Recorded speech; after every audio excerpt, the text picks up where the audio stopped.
Peace, family. We here once again with just the facts and what they are doing to us as a people. We have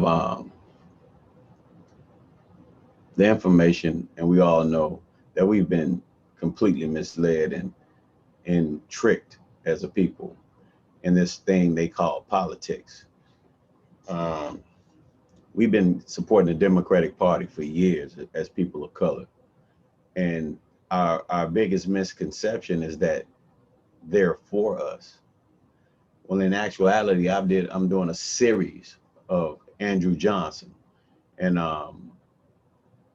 how he issued in the Ku Klux Klan, and the Democratic Party started the Ku Klux Klan. How the Democratic Party used fear and terrorism to keep Black people from voting. And in this podcast today, I'm gonna show how this reigns true today, how they're using those same simple tactics and using us as a people to do some of the violence to one another. They create the situations that we're in, but how they're using those same old night riders, but in different forms, you know, and blaming it on people of color that's doing the violence. See, we all know in our communities that most of the gangbangers, they never hit their targets. They tend to hit innocent people and bystanders. Whereas these freeway shootings, they are articulated. They are targeting only Black drivers. You haven't seen one white driver get shot yet. And they're shooting them in the head, and they're not gangbangers. You've had women and their children, postal driver and her daughter shot in Chicago by other car, and it's like sniper fire. It's like military trained, mercenaries. And the terrorize and fear, and it's happening in all Democratic ran cities. All Democratic ran cities. I'm gonna get into it. I don't want you to take my word for it. I want you to deal with the facts. And we're gonna get started. Share my screen. Okay. We're gonna start with the carjackings. Carjackings are up in all of these cities. And these individuals have the technology to override the computers in the new cars. And young Black children can't afford that technology. So where is it coming from? So we're gonna get started. Let's go.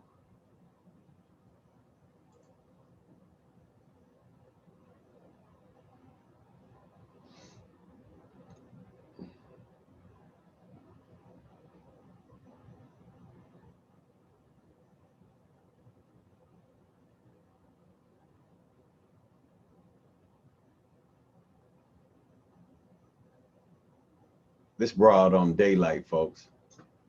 You know what I'm saying? Police nowhere around. You see the traffic.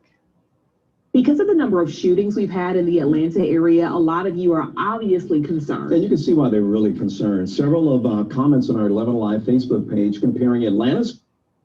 We get back to that. That's them dealing with me telling the truth.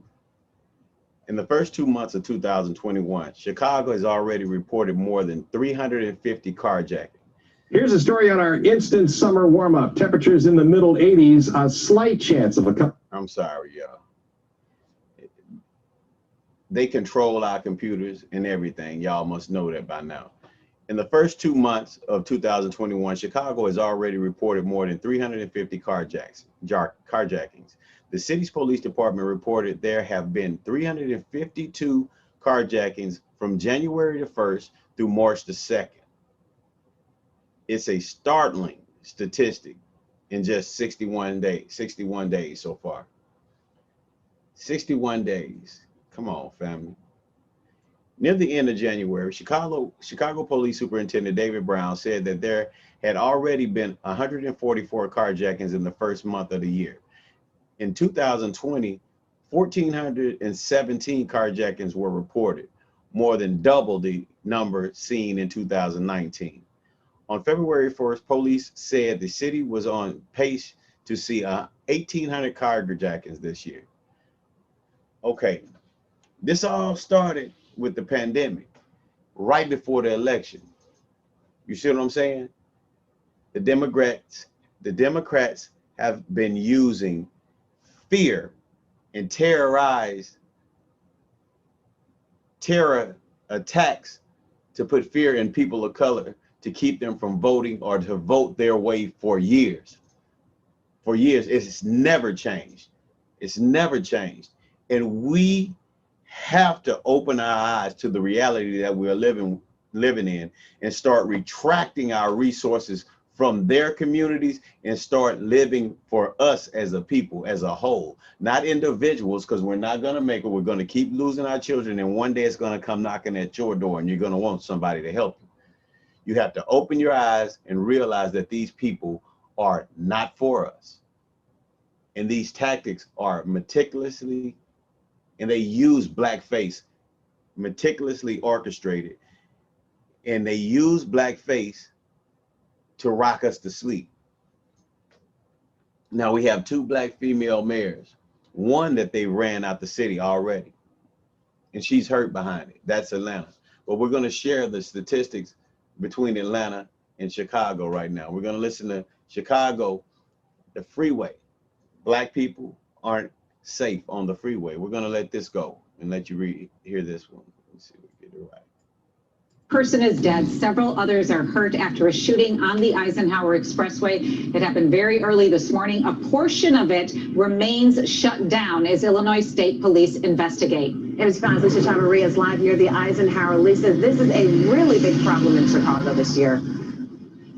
It really is, and we're seeing shootings like this up 3 times the amount that we saw last year. But let's talk about what happened here today. You can still see that the Eisenhower Expressway here, we're just off of Damon. This still remains closed this morning. Now, Illinois State Police are confirming for us that 1 person has died in the shooting. Now, the Chicago Fire Department says in all, 4 people were shot.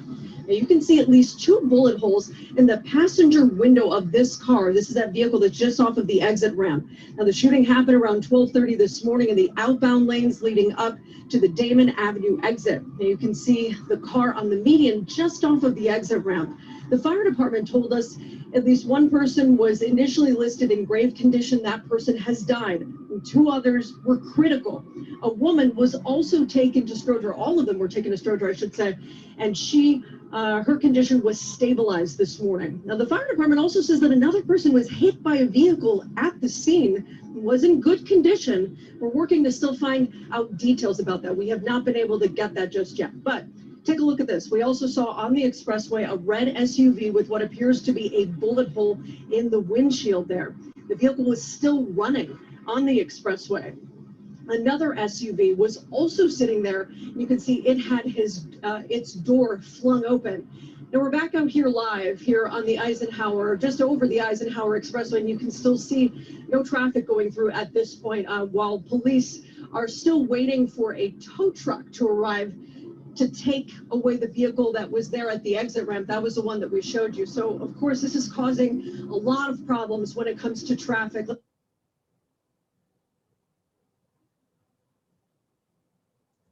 Here's a story on our Okay, family. What we gonna do right here? going to read this article because this is startling. All of this violence and murder just to retain power, gain power. So far in 2021, the Illinois State Police have seen nearly half of the amount of Chicago area expressway shootings reported in all of 2020. The agency confirmed to NBC5 Monday. From January 1st to April the 12th, 2021, troopers were called to a total of 62 expressway shootings. The Illinois State Police said for the same time period in 2020, police reported to 23 expressway shootings. A total of 128 expressway shootings were reported in all of 2020, police revealed. Now they're talking about they have a serial killer on the freeway in Chicago. So these people are killing people of color, terrorizing us. You can't even get on the expressway to take your children to school and go to work. And it's ironic how it happens right before the election. The Democrats knew they had some very weak, candidates, but they had to do something, and they did the unthinkable.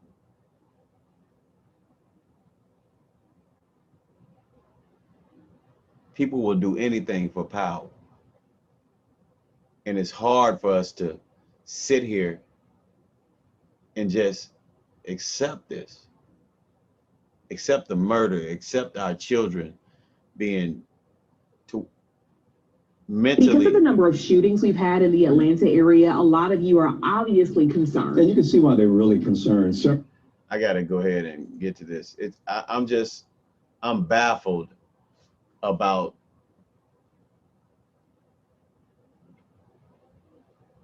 how we don't love each other and ourselves and our children enough to take control of our neighborhoods, to back away from Satan and evil.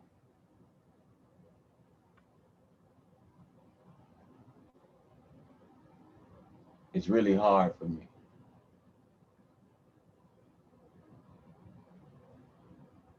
It's really, really hard for me. I'm going to let this play right quick so you guys can hear this. Then I'll read the. Several of comments on our 11 Alive Facebook page comparing Atlanta's crime to Chicago's. Our very own Hope Ford takes a look at the data to verify if Atlanta's crime rate is on track with the Windy City.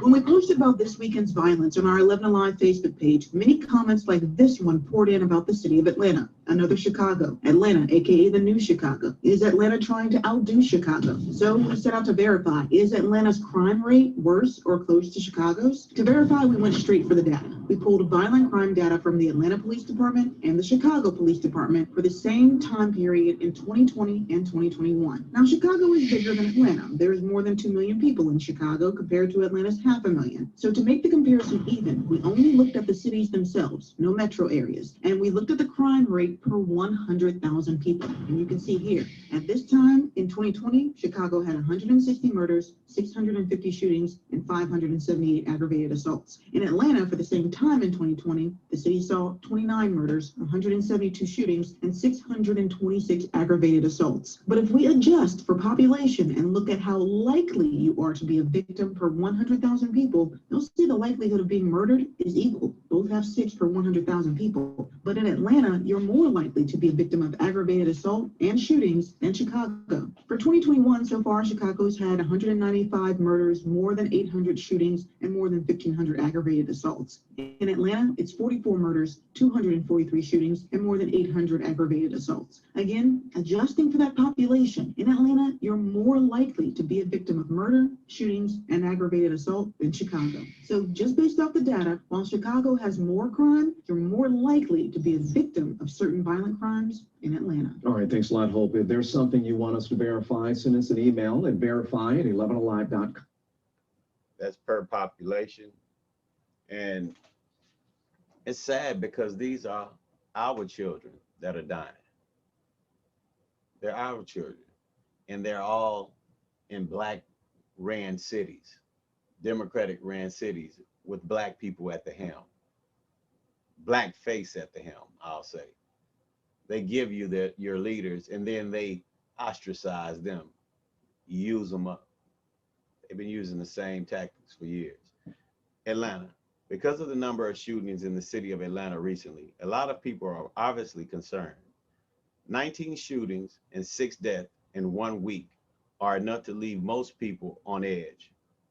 When we posted an article about the weekend of violence, most comments flooded in, making a similar comparison. Another Chicago. See, they know what's going on.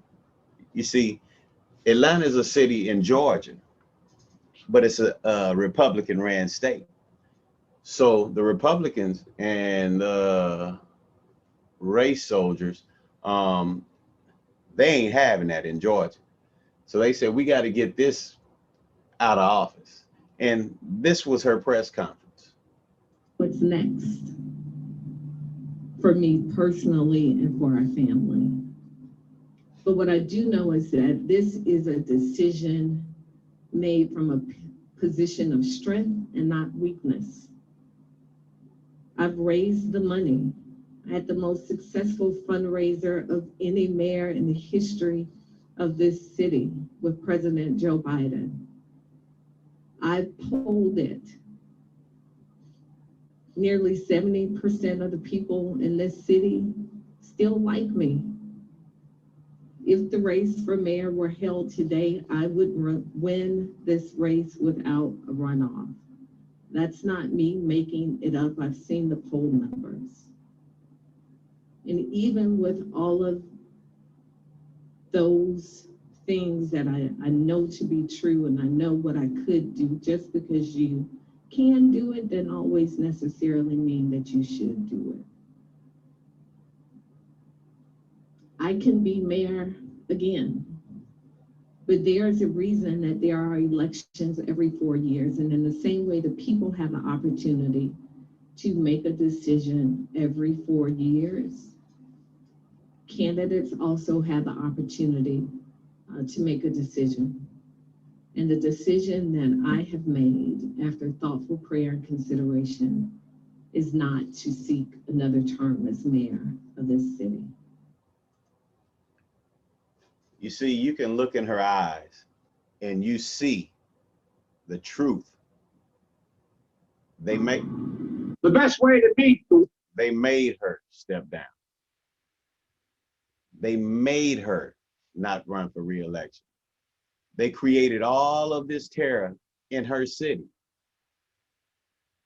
It's an old plan on a worn out playbook.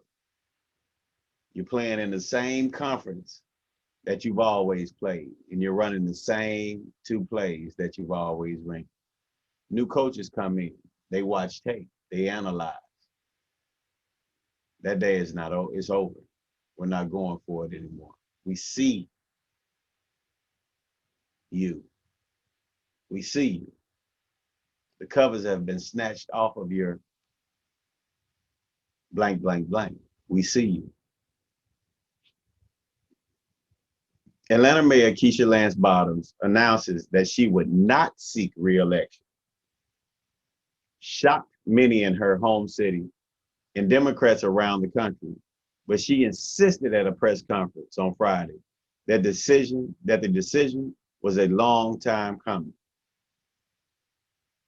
Bottoms revealed her plans late Thursday, touching off on a spate of rumors over why she made the choice and what she planned to do next. But on Friday, she denied a number of them, saying that she had no plans to move out of the state and that neither she nor her husband, Derek, planned to take a job with Walgreens, as some outlets have reported. You know what it was. We all know what it is. She's Black, a Black woman, Black Democrat, and they use these Black Democrats. Ask Stacey Abrams. Ask Simone, the one that tackled the protester at Joe Biden and didn't even get picked for the press secretary job. It's a whole plan, boy. We're gonna use these house. You know what I'm saying? You feel me? And we're gonna terrorize these cities that we use them to get their position, to get this seat, to get this city. Now we got to get rid of it. Now we got to put a lighter face in there. Use the terror. You feel me? Let's go to Philadelphia, another Democratic city with another Democratic mayor. 103 shootings in the city of Philadelphia. And we're noticing something about the victims. An increasing number of them are women. 83 women have been shot in the city this year. 66 of them are Black. Action reporter Rhonda Thomas goes in depth on what's becoming a disturbing trend, especially for women of color. Over a century ago, Praying to a higher power about something that has grown beyond their control. it's got to the point that we're in crisis. Gun violence continues to rise in Philadelphia. Activist Dr. Dorothy Johnson Spike knows firsthand. We get the homicide sheet each week from the Philadelphia Police Department. And on that sheet, she's seen more names of women. There has been an increase, an unbelievable increase in female homicide. What she's noticed, backed up by information from our 6 ABC data team, it shows an increase in gun violence against women in Philadelphia, particularly Black women. This is the worst that I've seen. Of all the Philadelphia shooting victims in 2019, 9.4% of them were women. That number has already risen to 11.7% so far this year. That's a 2.3% increase, which is almost exactly the percentage by which Black female shooting victims grew over 2 years, rising from 7% of all shooting victims to 9.4%. The percentage of shooting victims who were white women rose a tenth of a percentage point to 2.3%. Now, when we look at all female shooting victims in the past 2 years, we see the biggest rise, causing Black women to make up 80.3% of all female shooting victims in Philadelphia. So how did we get here? Well, it seems like each year was a step in the wrong direction. 2018, 124 women were shot. 2019, 138. 2020, 230 women. In the past 6 years, 858 women have been shot in Philadelphia. It's a number that's so high, it seems hard to overcome, even for police. This isn't normal. And the second we as a community begin to normalize this and become numb to it, we're going to forget about it. That's why organizations like the Anti-Violence Partnership of Philadelphia are pushing for solutions. Addressing these issues from a public health perspective and not from a crime perspective. Pushing and praying for peace. In Germantown, Rhonda Thomas, Channel 6 Action News. This year, there have been 703 shootings in the city of Philadelphia. Okay. Here we go, family. I'm just going from different Democratic ran cities. Now we down to Detroit. Oh, Dugan. Man, look here, man. Sniper may be prowling Michigan highways. A sniper. Like I told you, these aren't gangbangers. A sniper may be prowling Michigan highways. Drivers in southeastern Michigan should stay alert after a spate of new shootings at vehicles along near Interstate 96, including one over the weekend that injured a driver for the first time, according to reports in the Wall Street Journal. A law enforcement task force is investigating reports of 25 roadway shootings across 4 counties in the region west of Detroit since October the 16th. The effort is being led by police in Wixom, Michigan, where 10 of the shootings occurred. More than 100 people are working full-time on the task force, officials said at a Monday news conference. October the 16th, right before the election, it started. That whole terror thing, you know what I'm saying? What used to they used to use to run black people from the polls. See, they can't openly do that now, so now they got to terrorize them into mentally doing something ignorant, voting for your oppressor. Well, they got it going on, don't they? Because I'm going to dig deep into the statistics and who are getting shot, because they're saying it's gangbangers, but it's not. Gangbangers are getting killed, but it's more children and women, Black women, hardworking, innocent women, children under the age of 13, under the age of 10.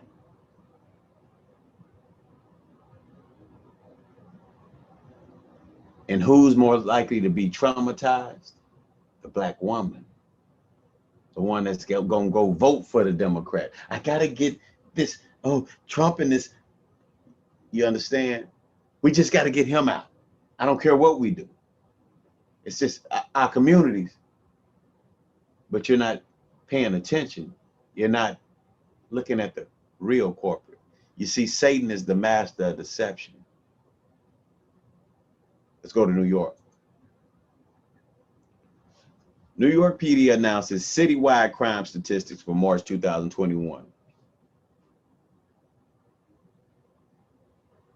For the month of March 2021, New York City saw increases in index crimes.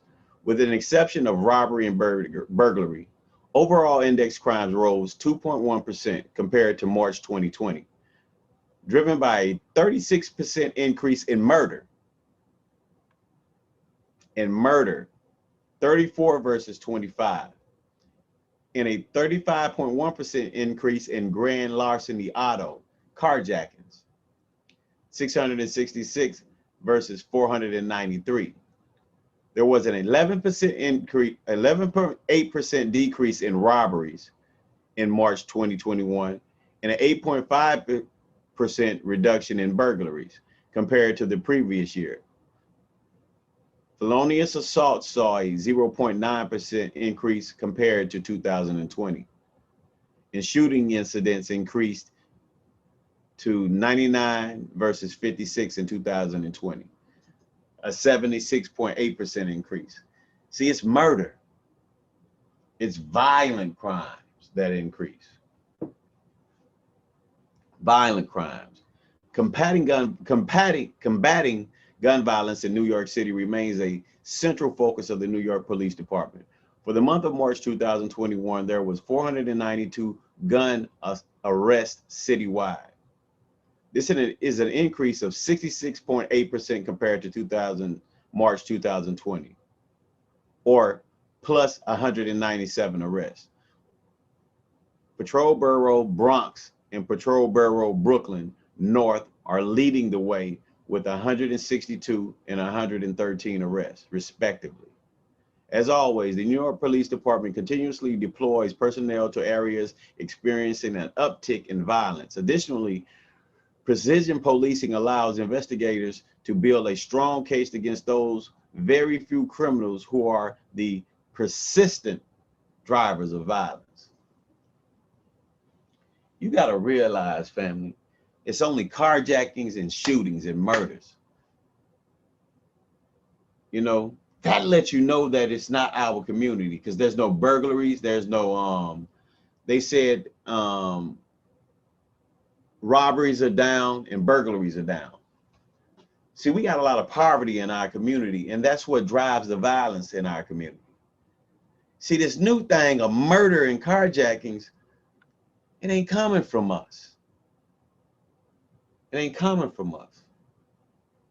Because these new cars, you have to have some pretty goddamn good technology to even start them up without the key. Most of them, if they get too far from the key, they automatically shut down. So you tell me. See, I was born at night, but not last night. We're gonna stop sharing the screen. I was born at night, not last night. See, they can place these narratives out there, but the truth will set you free. It's not all us, family. It's a well-orchestrated plan that they've been that they implemented in 1865 and created the Night Riders on New Year's Day 1866, the Ku Klux Klan. December 24th, 1865, when they started this terror wave. You see? And they've been riding it for a long time. They've been riding it for a long time, and we see you. The universe sees you. You criminal, you demonic entity, Satan's helper. But the war has been won, and you know that. The war has been won. You will not continue to terrorize, torment, torture our people. It's over. It's over. We will break these mental chains, and we coming for you, white supremacy. We coming for you. Your lies, your torture, your racist agenda, it's over towards people of color. We coming back with part 2 of this, because I'm breaking it down. The children victims, the black women, hardworking black women victims, innocent. And it's not young gangbangers. They are out there. They are killing each other. It's much deeper than that. It's bigger than Nino Brown. Family, I hope y'all come to the truth. I'm not going at other bloggers. I'm not here to tear down black men and women. I'm here to show the truth, the ugly face of white supremacy. I'm here to show the mental torment and the demonic possession of those in our community. I'm not letting you off the hook. Because you are white supremacists in blackface, tearing down your own village. We're not gonna have that. We're gonna get rid of you first. Then we coming for Satan. But you gotta go first. Good night, family. Kiss your children, love your husbands, your wives, and bring our village back. Protect our village, black man. We've done enough damage to one another. It's time to protect your village, black man. The black woman has always been our strength. Start loving her again, black man. Once you love her, then you'll learn to love yourself. Peace and love, family.